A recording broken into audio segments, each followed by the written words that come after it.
दोस्तों, भारत और अमेरिका के बीच हेलीकॉप्टर विवाद अब सुलझता हुआ दिखाई दे रहा है। हमने कल की वीडियो में बताया था कि 3 अपाचे हेलीकॉप्टर जो कि अमेरिका से भारत के लिए निकले थे, अचानक से उन्हें वापस अमेरिका में भेज दिया गया था। अब इस पर बोइंग की तरफ से क्लियरिफिकेशन दी गई है। इतना ही नहीं, अमेरिका का सबसे एडवांस बॉम्बर विमान इस समय भारत के दौरे पर है। अमेरिका से निकल कर आई इस खबर के ऊपर बात करेंगे। इसके अलावा पहली बार K5 मिसाइल की टेस्टिंग को लेकर भी खबर सामने आई है, इसके बारे में भी इस वीडियो में बात करेंगे। दोनों खबर काफी इंपॉर्टेंट है, इसीलिए वीडियो को अंत तक जरूर देखिएगा। पहले बात करते हैं अमेरिका की। दरअसल अमेरिका से अपाचे हेलीकॉप्टर का आखिरी बैच भारत के लिए निकलता है, लेकिन यूके में 7 दिन खड़े होने के बाद विमान रहस्यमयी तरीके से वापस अमेरिका लौट गया। अब बोइंग कंपनी ने हाल ही में ये पुष्टि की है कि भारतीय सेना के लिए बची हुई AH-64E अपाचे अटैक हेलीकॉप्टरों की डिलीवरी में देरी हो रही है। कंपनी ने बताया कि ये देरी कुछ बाहरी कारणों से पैदा हुई लॉजिस्टिक समस्याओं की वजह से हुई है। हालांकि बोइंग ने ये नहीं बताया है कि ये बाहरी कारण क्या है, लेकिन कंपनी ने साफ कहा है कि वह अमेरिकी सरकार और भारतीय सेना दोनों के साथ मिलकर इन समस्याओं को जल्द से जल्द हल करने की कोशिश कर रही है। कंपनी का कहना है कि उनका लक्ष्य है कि बचे हुए हेलीकॉप्टरों की डिलीवरी जितना जल्दी हो सके पूरी कर दी जाए। भारतीय सेना की जरूरतें समय पर पूरी हो। अब सवाल उठता है कि आखिर ये देरी क्यों हो रही है। रिपोर्ट्स के मुताबिक इसके पीछे कई संभावनाएं हो सकती है। कुछ विशेषज्ञों का मानना है कि ये देरी ट्रांसपोर्ट या शिपिंग से जुड़ी किसी तकनीकी परेशानी के कारण हो सकती है। हो सकता है कि जिस AN-124 कार्गो विमान के जरिए हेलीकॉप्टर भारत लाए जा रहे थे, उसमें कोई तकनीकी दिक्कत आई हो। इसके अलावा कस्टम क्लियरेंस, डॉक्यूमेंटेशन या शिपिंग कोऑर्डिनेशन जैसी रूटीन प्रक्रिया में भी देरी हो सकती है। कुछ लोग ये भी मान रहे हैं कि इसमें किसी तरह की राजनीतिक या कूटनीतिक कारण भी शामिल हो सकता है, लेकिन फिलहाल इस बारे में ना तो भारत की ओर से और ना ही अमेरिका की ओर से कोई आधिकारिक जानकारी सामने आई है। आपको बता दें कि भारत ने AH-64E अपाचे हेलीकॉप्टर अपनी दोनों सेनाओं के लिए खरीदे हैं, भारतीय वायुसेना और भारतीय थल सेना। भारतीय वायुसेना को पहले ही 22 अपाचे हेलीकॉप्टर मिल चुके हैं, जबकि भारतीय थल सेना ने 6 अपाचे हेलीकॉप्टरों का ऑर्डर दिया है।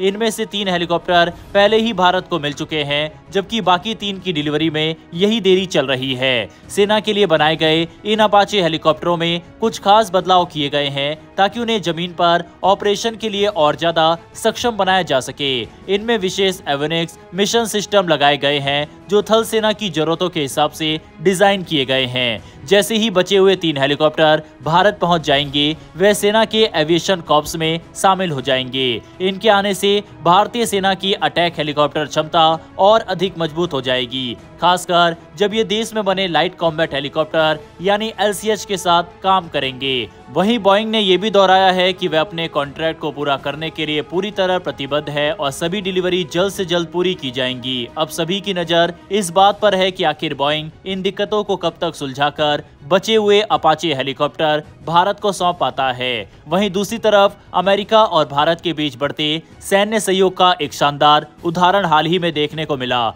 जब अमेरिकी वायुसेना का B-1B lancer supersonic strategic bomber Bengaluru के कैंपेगौड़ा इंटरनेशनल एयरपोर्ट पर उतरा। ये लैंडिंग आने वाले एक्सरसाइज कॉप इंडिया 2025 से ठीक पहले हुई है, जो दोनों देशों के बीच सैन्य साझेदारी को और मजबूत करने वाला है। सोशल मीडिया पर इस विमान की भारत में खड़े होने की फोटो डलते ही पूरी तरह से ये फोटो वायरल हो गई है। B-1B लांसर, जिसे प्यार से बोन भी कहा जाता है, अमेरिकी वायुसेना का सबसे शक्तिशाली बम वर्षक विमान है। ये मैक 1.25 की रफ्तार से उड़ान भर सकता है और एक बार में भारी मात्रा में हथियार, चाहे वह पारंपरिक हो या परमाणु, ले जा सकता है। इसके वेरिएबल स्वीप विंग्स यानी बदलने वाले पंख इसकी खास पहचान है, जो उड़ान और लैंडिंग के समय फेल या सिकुड़ सकते हैं। इस विमान का टेल कोड DY ये दर्शाता है कि ये साउथ डकोटा के एल्सवर्थ एयरफोर्स बेस से आया है। ये पहली बार नहीं है जब अमेरिका का B-1B भारत आया हो। इससे पहले भी एरो इंडिया 2025 और एक्सरसाइज कॉप इंडिया 2023 जैसे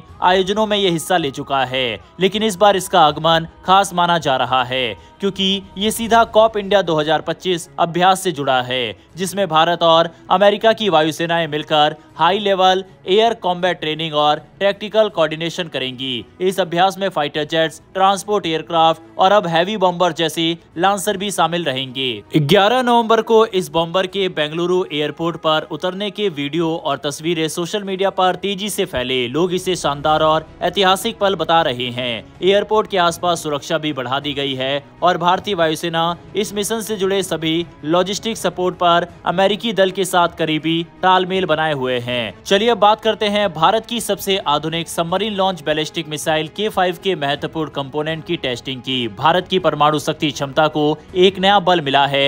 DRDO ने हाल ही में ये पुष्टि की है कि उसने देश में विकसित की जा रही K5 submarine launch ballistic missile के स्टेज 2 रॉकेट मोटर का सफल परीक्षण कर लिया है। ये परीक्षण 12 सितंबर 2025 को 50 टन टेस्ट सुविधा पर किया गया। ये सफलता भारत की समुद्र के नीचे से लॉन्च होने वाली परमाणु मिसाइल क्षमता को और मजबूत करने की दिशा में एक बड़ा कदम मानी जा रही है।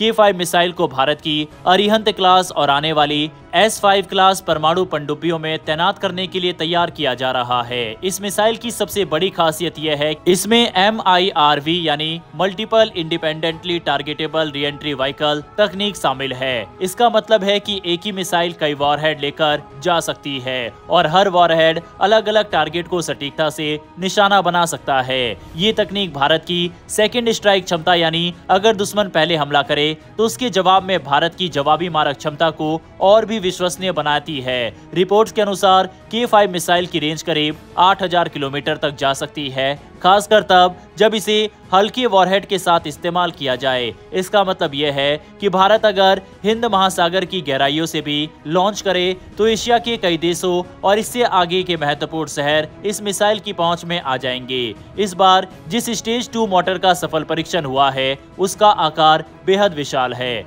इसका डायमीटर 2.4 मीटर है जो भारत की अग्नि 5 इंटरकॉन्टिनेंटल बैलिस्टिक मिसाइल से भी बड़ा है। यह मिसाइल ज्यादा थ्रस्ट और पेलोड क्षमता के लिए तैयार की गई है। इस मोटर में कई नई तकनीकें इस्तेमाल की गई है जैसे कि T700 carbon fibre composite casing जो इसे हल्का और मजबूत बनाता है। इसके अलावा इसमें फ्लेक्सिबल नोजल सिस्टम जो रॉकेट की दिशा को नियंत्रित करता है। DRDO के advance centre for energetic material ने इस टेस्ट को सफलतापूर्वक पूरा किया। टेस्ट के दौरान 250 से ज्यादा डेटा चैनलों के जरिए मोटर के हर पहलू पर नजर रखी गई। इस सफलता से अब आने वाले महीनों में K5 मिसाइल के फुल फ्लाइट ट्रायल्स यानी वास्तविक उड़ान परीक्षणों का रास्ता साफ हो गया है। रिपोर्ट्स के अनुसार K5 के अगले संस्करण में लिक्विड फ्यूल वाला स्टेज जोड़ा जा सकता है जिसमें मिसाइल को अतिरिक्त ताकत और ऑर्बिटल स्ट्राइक जैसी उन्नत क्षमताएं मिलेंगी। इसका मतलब ये होगा कि ये मिसाइल एक तरह से फ्रैक्शनल ऑर्बिटल बॉम्बार्डमेंट सिस्टम की तरह भी काम कर सकेगी जिससे दुश्मन की शुरुआती चेतावनी प्रणाली को भी चकमा दिया जा सके।